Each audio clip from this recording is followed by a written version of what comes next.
एक ऐसे दौर में हम और आप जिंदगी गुजार रहे हैं जहां जिंदगी और मौत का कोई भरोसा नहीं। मौत एक कदम की दूरी पर है हमसे और आपसे। कब आपकी बाइक का बैलेंस डिसबैलेंस हो जाए, कब आपकी कार का एक्सीलेटर काम करना बंद कर दे, कब आपकी कार का ब्रेक फेल हो जाए, कब आपके साथ कोई हादसा हो जाए, कब कौन सी बीमारी आए और आपको आपका काम खत्म कर दे। मेरे प्यारे साथियों, इंसान की जिंदगी पानी का बुलबुला है। अल्लाह ताला का फैसला आता है और इंसान इस दुनिया से चला जाता है। बड़े बड़े ताकत वाले लोगों की ताकत खत्म हो जाती है। जिनकी दौलत का पर उनको बड़ा नाज था, जिनको अपनी ताकत पर बड़ा नाज था, जिनको अपनी प्रॉपर्टी पर बड़ा नाज था, जैसे उनका इंतकाल होता है, उनकी मौत होती है, उनकी सांसें उखड़ती हैं, सारा माल तो दूसरों का हो जाता है, सारी प्रॉपर्टी तो दूसरों की हो जाती है और अपने साथ वो एक पैसा भी कब्र में लेकर के नहीं जा सकता। ब्रांडेड करने वाले और ब्रांडेड कपड़ा पहनने वाले भी मरने के बाद उनका कपड़ा उनके कमरे में पड़ा है और कोई उनके कपड़े को पहनने वाला नहीं है। अपनी 4 व्हीलर गाड़ी में, अपनी फॉर्च्यूनर गाड़ी में सारे गांव में अपनी धाक जमा करके चलने वाला जब इंतकाल हो जाता है, जब मौत हो जाती है, तो 4 लोगों के जनाजे, 4 लोगों के कंधे पर उसका जनाजा जाता है। इतना बेबस हो जाता है, इतना कमजोर हो जाता है कि 4 लोगों के सहारे वो कब्रिस्तान जाता है। वो अपने पैरों से चल करके कब्रिस्तान भी नहीं जा सकता।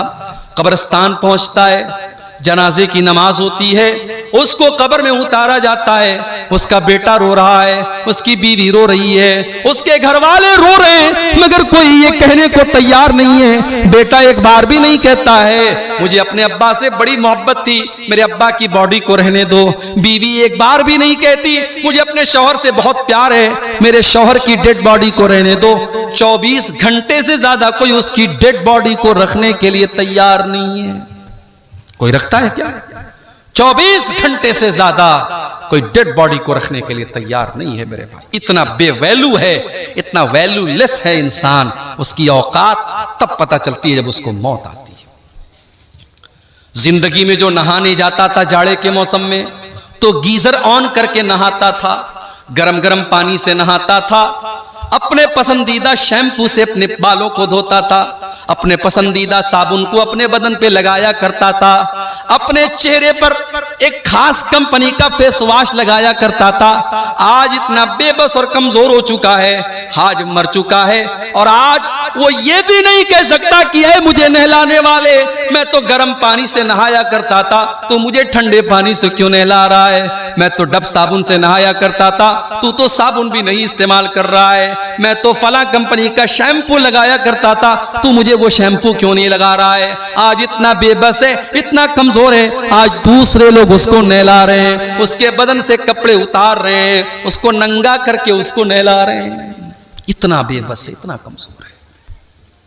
उसके पेट में कोई गंदगी है तो गुस्ल करने वाला उसके पेट को दबा करके उसके पेट की गंदगी को निकाल रहा है। मेरे प्यारे साथियों, जरा सोचो, वो दिन हमें और आपको भी देखना है। हमें और आपको भी हमारे मरने के बाद गुस्ल दिया जाएगा, हमारे मरने के बाद हमको कफनाया जाएगा और उस कफन के कपड़े के अंदर कोई जेब भी नहीं है, कोई पॉकेट भी नहीं है। दुनिया में इंसान अपनी पॉकेट का बड़ा ख्याल रखता था, अपने पैसे का बड़ा ख्याल करता था, अपने पर्स में अपना ATM कार्ड लेकर के चला करता था, अपने मोबाइल में UPI लेकर के चला करता था।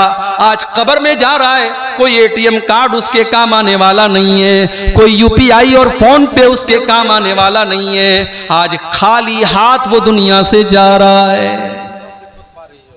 कब्रिस्तान पहुंचा, कब्र में उतारा जा रहा है। बेटों ने भी मिट्टी दे करके हाथ झाड़ दिया, घर वालों ने भी, भाइयों ने भी मिट्टी दे करके हाथ झाड़ दिया। गोया के सबने हाथ झाड़ करके ये पैगाम दे दिया कि हम यहां तक तो आपके काम आ गए, अब आगे आप जाने और आपके आमाल जाने।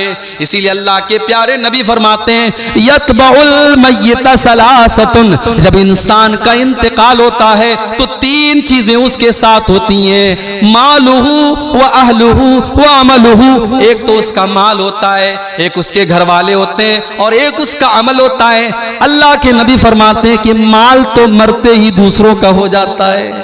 हाय हाय, ये सूद ब्याज का धंधा करता था, ये रिश्वत खाता था, ये हराम खोरी करता था, ये माल हड़पने के चक्कर में रहता था। लेकिन आज जैसे ही इसका इंतकाल होता है, इसका माल तो दूसरों का हो जाता है, ये अपने साथ तो एक पैसा भी लेके नहीं जाता है।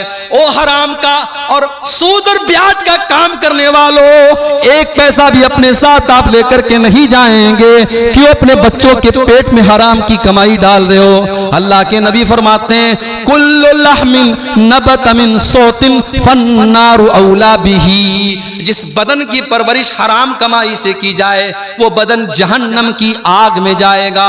मुझे मालूम है कटिहार और सीमांचल के इलाकों में आज बंधन लोन के नाम से लोन की स्कीम चलाई जा रही है, औरतों के नाम से लोन लिया जा रहा है, और एक बड़ी तादाद में मुसलमान आज लोन ले रहा है और सूद और ब्याज के ऊपर कर्जे ले रहा है। मेरे प्यारे भाइयों, ये हराम की कमाई आप अपने घर में ला करके अपने बच्चों की आखिरत क्यों बर्बाद कर रहे हो। अल्लाह के नबी फरमाते हैं, माल तो मरते ही उसका साथ छोड़ देता है, घर वाले उसके कफन दफन तक उसका साथ देते हैं, उसको नहलाते हैं, उसको कफनाते हैं, उसके तजहीज और तकफीन तक उसका साथ देते हैं, उसको कब्र में दफनाने तक उसका साथ देते हैं। लेकिन जब कब्र में चला आया, जब कब्र का सन्नाटा और कब्र की तारीकी में पहुंच गया, तो वहां पर ना उसका माल उसके काम आएगा, ना उसके घर वाले उसके काम आएंगे। वहां पर अगर कोई चीज काम आएगी तो उसका अमल काम आएगा। हम तो इतने कठोर दिल हो गए, हम तो इतने सख्त दिल हो गए कि आज अपने मुर्दों को मिट्टी देते वक्त भी हमारी आंख में डर नहीं होता, हमारे दिल में डर नहीं होता। हम कब्रिस्तान जाने के बाद भी हंसते रहते हैं, हम मुर्दों को दफनाने के टाइम भी हंसते रहते हैं। मेरे प्यारे साथियों, जब कब्रिस्तान जाया करो, जब किसी की कब्र को देखा करो, तो सोचा करो कि वो अंजाम आपका भी होने वाला है। आज अब्दुल गफ्फार साहब के चाहने वाले बहुत हैं। आज तकरीर के बाद बहुत से नौजवान मेरे पास आते हैं, शेख साहब एक सेल्फी आपके साथ लेना है, शेख साहब एक फोटो आपके साथ लेना है। बहुत सारे लोग बड़ी मोहब्बत के साथ आकर के कहते हैं, शेख साहब आज तक आपको वीडियो में देखा था, आज पहली बार आपको असली में देख रहा हूं। बड़ी मोहब्बत करते हैं लोग, बड़ी बड़ी बड़ी बातें करते हैं, मगर जब मैं कब्र में जाऊंगा, जब अल्लाह के यहाँ मेरी नेकियां कम पड़ जाएंगी, मेरे गुनाह ज्यादा पड़ जाएंगे, मुझे कोई चाहने वाला और मुझसे मोहब्बत का कोई दावा करने वाला न कब्र में मेरे काम आएगा, न आखिरत में मेरे काम आएगा। मेरे चाहने वालों की बात छोड़ दो मेरे भाई, मेरी बीवी मेरे काम नहीं आएगी, मेरे बच्चे मेरे काम नहीं आएंगे, मेरे माँ बाप मेरे काम नहीं आएंगे। अल्लाह ने कुरान में नक्शा खींचा, यौमा यफिरुल मरउ मिन अखी व उम्मिही व अबी व साहिबतिही व बनी। कयामत के दिन इंसान अपनी माँ को देख करके भागेगा, अपने बाप को देख करके भागेगा, अपनी बीवी को देख करके भागेगा, अपने बच्चों को देख करके भागेगा। कयामत का दिन तो इस कदर नफ्सी नफ्सी का आलम होगा कि अल्लाह ने कुरान के 29वें पारे में फरमाया, यवद्दुल मुजरिमु लौ यफ्तदी मिन आज़ाबि यौमिज़िन बिबनी व साहिबतिही व अखी। कयामत के दिन इंसान ये कहेगा, आए अल्लाह मेरे बच्चों को तू ले ले, मुझे छोड़ दे, मेरे माँ बाप को तू ले ले, मुझे छोड़ दे, आए अल्लाह मेरी जगह मेरी बीवी को तू सजा दे दे, लेकिन मुझको छोड़ दे। लेकिन अल्लाह फरमाएगा, नहीं नहीं, हमारी बारगाह में ऐसा नहीं हो सकता। ला तज़िरु वाज़िरतुन विज़रा उख़रा। कयामत के दिन कोई किसी का बोझ नहीं उठाएगा। वो दिन होगा कयामत का दिन। उस दिन का डर आज हमारे दिलों से मेरे भाइयों निकल चुका है। हजरत उमर फारूक को देखो, फजर की नमाज पढ़ा रहे हैं। आपको तो फजर की नमाज का पता भी नहीं होगा। जलसे में 1000 लोग आते हैं और फजर की जब अजान होती है, अस्सलातु खैरुम मिनन नौम की सदाएं बुलंद होती हैं। मस्जिद में जाकर के देखो तो 8-10 लोगों के अलावा कोई नजर नहीं आता। रात रात भर उर्दू में और बंगला में तकरीर सुनने वाले और बड़े बड़े शायरों से अल्लाह के नबी की तारीफ सुनने वाले फजर की नमाज में ख्वाब खरगोश के मजे ले रहे हैं, सो रहे हैं, और फजर की नमाज में वो हाजिर नहीं है। मेरे प्यारे साथियों, नमाज के बगैर आप इस्लाम का तसव्वुर भी कैसे कर सकते हैं। उमर फारूक मुसलमानों के खलीफा हैं और फजर की नमाज पढ़ा रहे हैं, फजर की नमाज पढ़ा रहे हैं, और आगे की सफ में, पहली सफ में अबू लूलू फिरोज नाम का एक आदमी जो पारसी मजहब का मानने वाला है, मुसलमान नहीं है, पारसी मजहब का मानने वाला है। हजरत उमर के खिलाफ उसके दिल में दुश्मनी है। वो खंजर लेकर के आया है और पहली सफ में वो शामिल है और उसका मकसद हजरत उमर के ऊपर अटैक करना है। जैसी हजरत उमर ने नमाज शुरू की, वो आगे बढ़ा, उसने हजरत उमर के ऊपर अटैक किया और हजरत उमर के नाफ के पास उसने हमला किया। खून की धार बहने लगी, हजरत उमर तड़प करके मुसल्ले के ऊपर गिर जाते हैं, लेकिन नमाज नहीं रुकती है, नमाज नहीं रुकती है। हजरत उमर मुसल्ले पर गिरने के पहले अपने ठीक पीछे अब्दुर्रहमान इब्ने औफ का हाथ पकड़ करके उनको आगे बढ़ाते हैं। हजरत उमर फारूक नीचे तड़प रहे हैं, उनके पेट से खून बह रहा है, मगर नमाज नहीं रुकी है, मुसलमानों की नमाज जारी है, कंटिन्यू है। अबू लूलू ने हजरत उमर के ऊपर हमला किया, उसके बाद 3-4 और लोगों के ऊपर भी उसने हमला किया, और जब उसको ये लगा कि अब वो पकड़ लिया जाएगा, उसने खुद के ऊपर हमला करके सुसाइड भी कर लिया।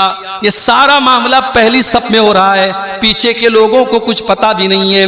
अब्दुर्रहमान इब्ने औफ ने हल्की नमाज पढ़ाई, फजर की नमाज पढ़ाई, और नमाज के बाद जब हजरत उमर को उठा करके घर लेके जाया गया, डॉक्टरों ने देखा, तबीबों ने देखा, हकीमों ने देखा, कहा कि अमीरुल मोमिनीन, अब आपके बचने का चांस नहीं है, आपकी अतड़ियां कट चुकी हैं, अब आपका आखिरी टाइम आ चुका है, अब आपके इंतकाल का टाइम आ चुका है। मेरे प्यारे साथियों, उमर फारूक कौन है? उमर फारूक वो सहाबी हैं कि अल्लाह के नबी कहा करते थे, अय उमर, जिस गली से तुम गुजर जाते हो उस गली से शैतान भाग जाता है। ये मकाम था हजरत उमर का। आज आखिरी टाइम है, बिस्तरे मर के ऊपर पड़े हैं और चेहरे के ऊपर घबराहट के आसार हैं, चेहरे पर घबराहट के आसार हैं। अब्दुल्ला बिन अब्बास आते हैं और कहते हैं कि अय अमीरुल मोमिनीन, आप इतना घबराए हुए क्यों हैं? क्या बात है, इतना घबराए हुए क्यों हैं? अय अमीरुल मोमिनीन, आप तो अल्लाह के नबी के ऊपर ईमान लाए, आपने इस्लाम कबूल किया, और जब अल्लाह के नबी के ऊपर आप इस्लाम लाए तो आपने इस्लाम के लिए बहुत कारनामे अंजाम दिए, और जब अल्लाह के नबी दुनिया से गए तो आपसे राजी थे, आपसे खुश थे, और जब हजरत अबू बकर सिद्दीक का दौर आया आपने उनका भी साथ दिया, और जब वो इस दुनिया से गए तो आपसे खुश थे, आपसे राजी थे। फिर ऐ उमर फारूक, आपका दौर आया और आपने बड़े अच्छे तरीके से हुकूमत की है, और आज आप दुनिया से जा रहे हैं तो आपसे लोग राजी हैं, इसलिए आपको परेशान होने की कोई जरूरत नहीं है। जरा तसव्वुर करो मेरे प्यारे साथियों कि आखिरत की फिक्र जब इंसान को होती है तो जितने भी नेकी और तकवा के आला मेयार पर पहुंच जाए, उसे डर होता है कि अल्लाह को वो क्या मुंह दिखाएगा। हजरत उमर फारूक रजी अल्लाह तआला अन्हु जवाब देते हैं, अय अब्दुल्ला बिन अब्बास, अगर मैंने अपने नबी का साथ दिया, अगर मैं अपने नबी के ऊपर ईमान लाया, अगर मैंने अबू बकर का साथ दिया, फज़ालिका मिन मन्निल्लाहि अलैया, तो ये तो अल्लाह का मेरे ऊपर एहसान था, ये तो अल्लाह का मेरे ऊपर करम था, इसमें मेरा कोई रोल नहीं था, मेरा कोई किरदार नहीं था। अय अब्दुल्ला, मुझे डर है तो इसी बात का डर है, जब मेरा दौरे हुकूमत आया, पता नहीं मेरे कौन से फैसले ऐसे रहे होंगे जो अल्लाह को पसंद आए होंगे, और कौन से ऐसे फैसले रहे होंगे जो अल्लाह को ना पसंद रहे होंगे। अय अब्दुल्ला, तो मेरी बात करते हो, लवदित्तु अन्ना लौ अन्नली तिला अर्ज़ी ज़हबा, अय अब्दुल्ला, अल्लाह की कसम मेरी तो तमन्ना यह है, मेरी तो आरजू ये है कि अगर जमीन भर के सोना मेरे पास आ जाए, जमीन भर के सोना मुझे मिल जाए और अल्लाह ताला ये कह दे कि ऐ उमर तू जमीन भर के सोना मेरे पास लेके आ जा और मैं तुझे अपने अजाब से बचा लूंगा, तो ऐ अब्दुल्ला मैं जमीन भर के सोना देने को तैयार हूं, लेकिन अल्लाह के अजाब को मैं झेल नहीं पाऊंगा। मैं अल्लाह के अजाब से बचने के लिए जमीन भर के सोना देने को तैयार हूं। मेरे प्यारे साथियों, उमर फारूक को तो अपनी आखिरत की इतनी फिक्र है और हमें अपनी आखिरत की कोई फिक्र नहीं है। आज मकान बनवाने के लिए हम कितने परेशान हैं, आज अपने बच्चों का फ्यूचर बनाने के लिए हम कितने परेशान हैं, लेकिन उन बच्चों की आखिरत बनाने के लिए हमें कोई चिंता नहीं है। अल्लाह ने कुरान में फरमाया, या अय्युहल्लज़ीना आमनू कू अनफुसकुम व अहलीकुम नारा, ऐ ईमान वालों अपने आप को और अपने घर वालों को जहन्नम की आग से बचाओ। इंसान को अपनी फैमिली से प्यार होता है मेरे भाई, इंसान को अपने बच्चों से प्यार होता है। बच्चे की उंगली कट जाए बाप बेचैन हो जाता है, बच्चों को खरोंच आ जाए मां की आंखों से आंसू निकल जाते हैं। अल्लाह फरमा रहा है, ऐ ईमान वालों तुम्हें अपने परिवार से इतनी मोहब्बत है, अपनी फैमिली से इतनी मोहब्बत है, अपने बाल बच्चों से इतनी मोहब्बत है। या अय्युहल्लज़ीना आमनू कू अनफुसकुम व अहलीकुम नारा, ऐ ईमान वालों अपने आप को और अपने घर वालों को जहन्नम की आग से बचाओ।